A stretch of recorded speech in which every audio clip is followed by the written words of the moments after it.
thanks for getting us here. I think I'm quite honored and humbled, and I am, yeah. So, I ams are I ams. Okay. Quite a tricky topic actually to talk about alchemy of choice because I think that's what we do, all the time, make choices every single second. Um, so I'm going to talk about left brain and right brain. So one takes care of your, from the heart or from the brain. So you want to be practical, or how do you really make choice? I think your brain plays really a big part in this. So as creative individuals, as designers, we really think from the heart. I mean, a lot of us do, and a lot of us don't really. So I think it's always a hustle between both the sides. Left takes over, right takes over. It's just always a mix game. So I come from a small city in Haryana, nothing to do with fashion, got no idea what fashion is about, wanted to do music, got into it accidentally completely. Uh, and I think I never really knew what I wanted to do in life. It's been an organic process, just one after the other. Got into school, studied fashion, textiles, never really understood anything actually at college. I think it's always about your conscious and subconscious. So I kind of divide it like that. And till a very long point, I never really realized what I'm doing. I was just doing. I was just making things. I was always excited, I think interested.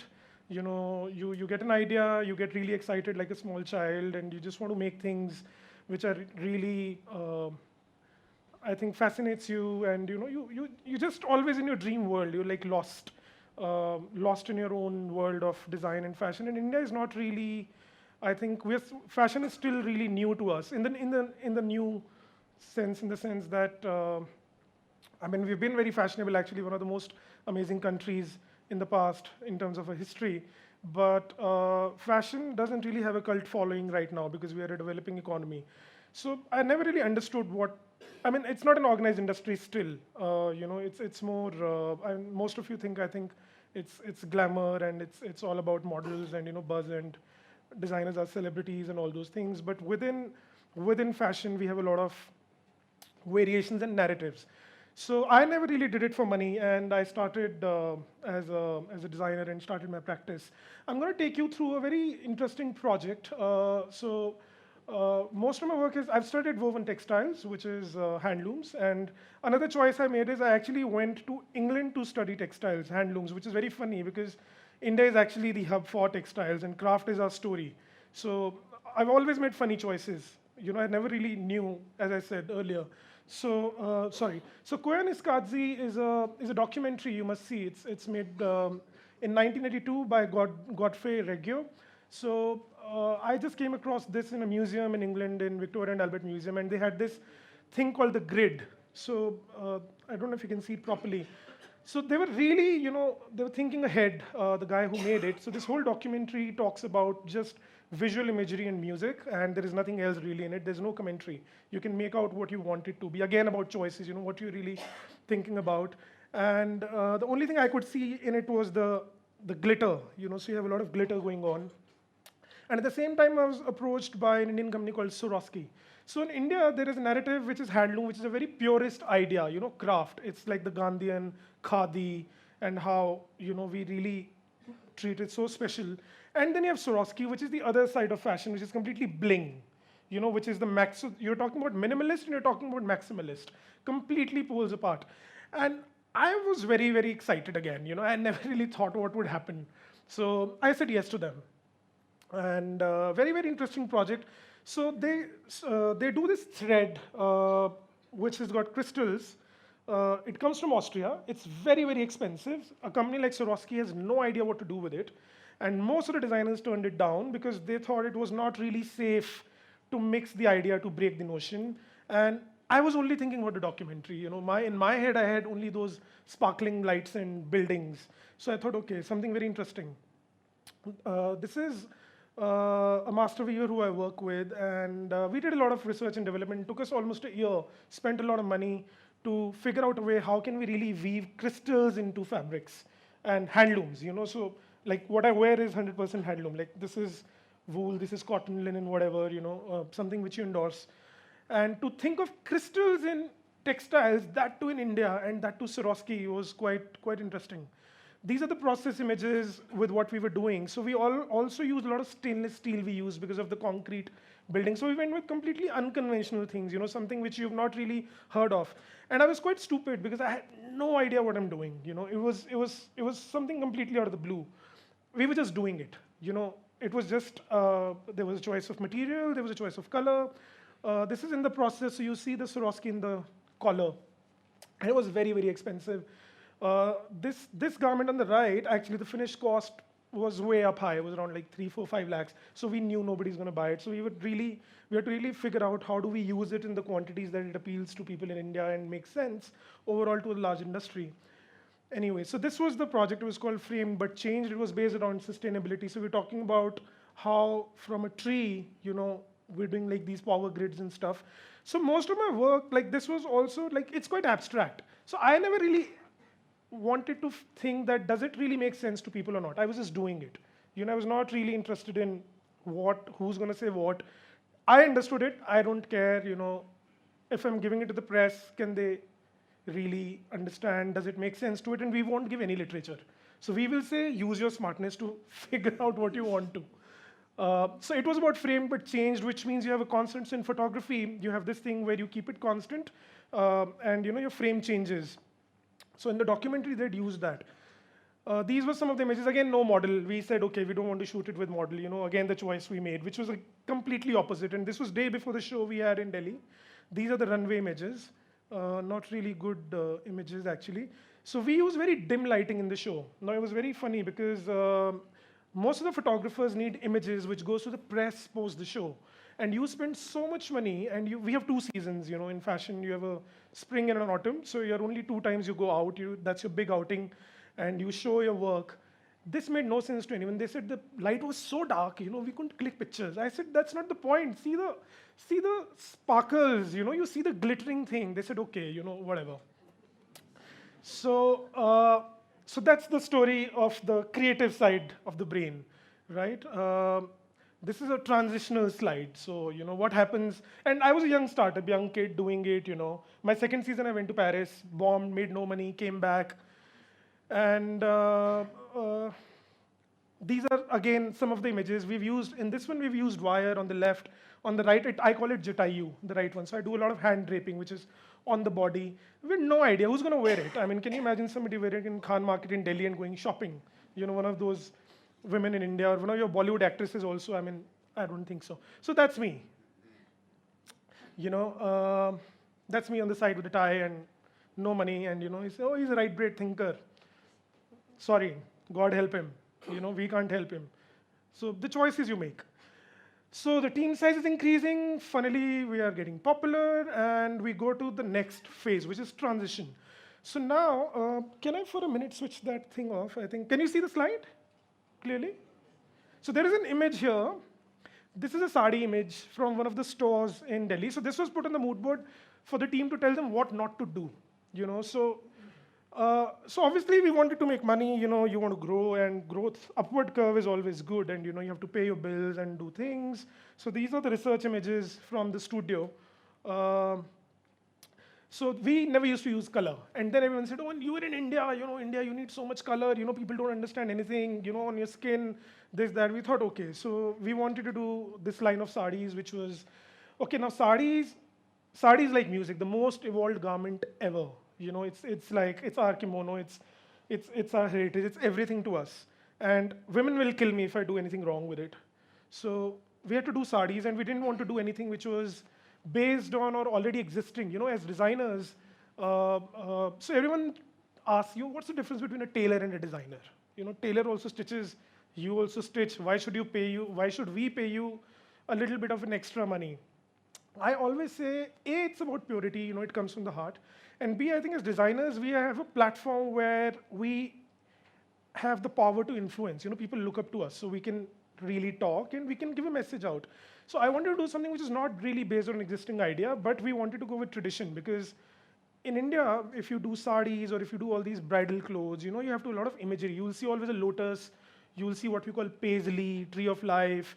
Now, what to do with the sari, boys, which is plain, you know? I mean, nobody's going to buy it. Where's the tree of life? You know, you're a Marwadi, I'm a Marwadi part. So people say, oh, you know, on the clothes, nothing is visible. You know, in our shadi, people will say, we've not spent money, you know. You need like a lot of bling happening.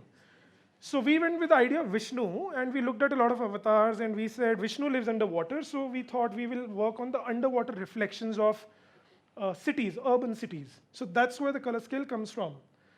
This was the first image. So this was a random piece, you know, where I had no idea what they were doing in my office. They were just doing it.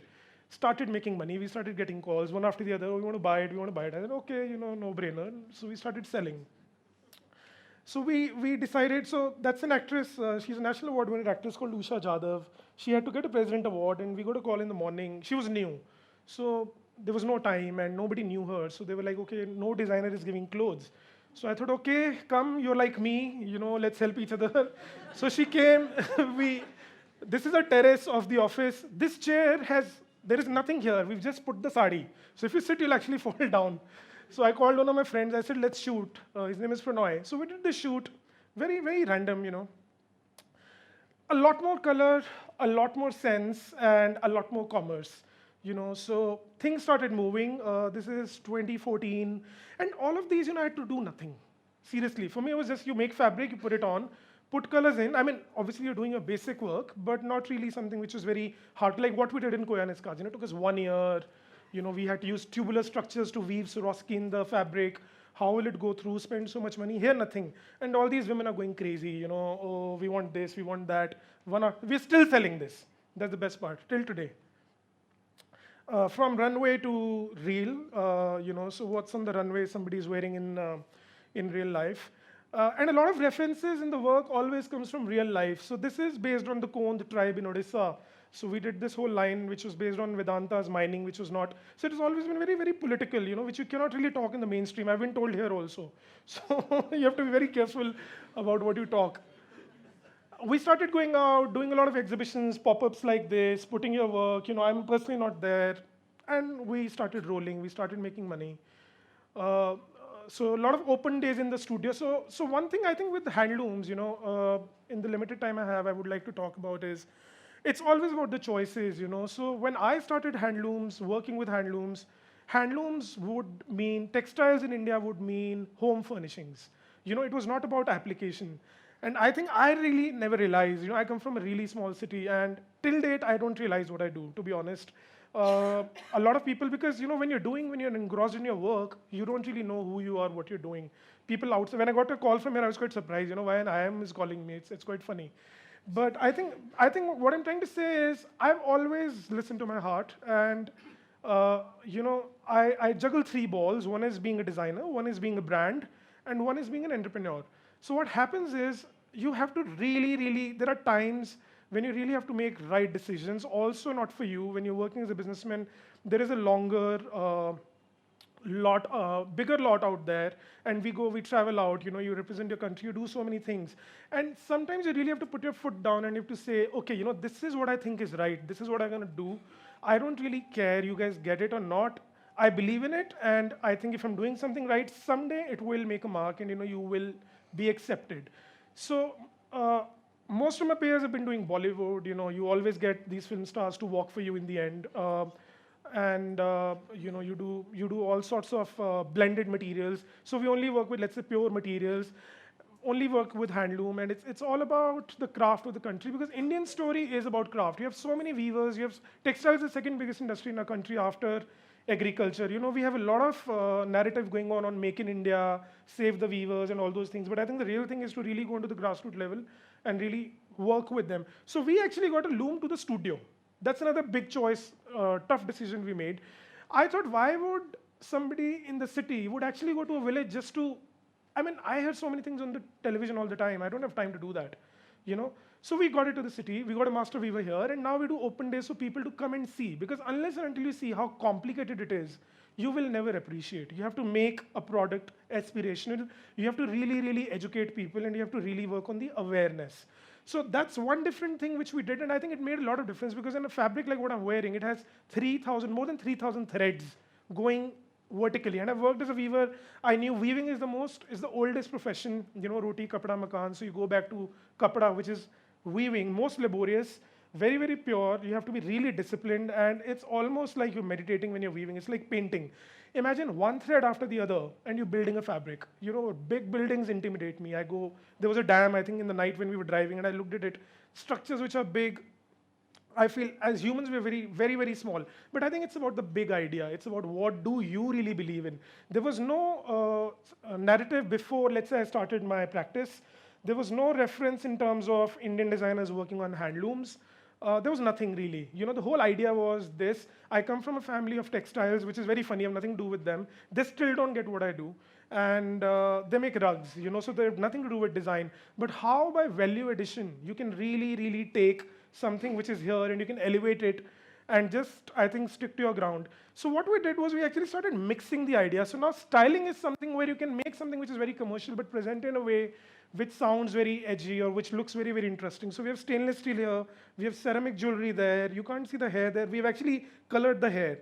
So we shot with a young girl, but I wanted her to look like old, frayed, because my idea is nothing is perfect. We are all imperfect people, it has to be real. Anything which is real, people will connect to it.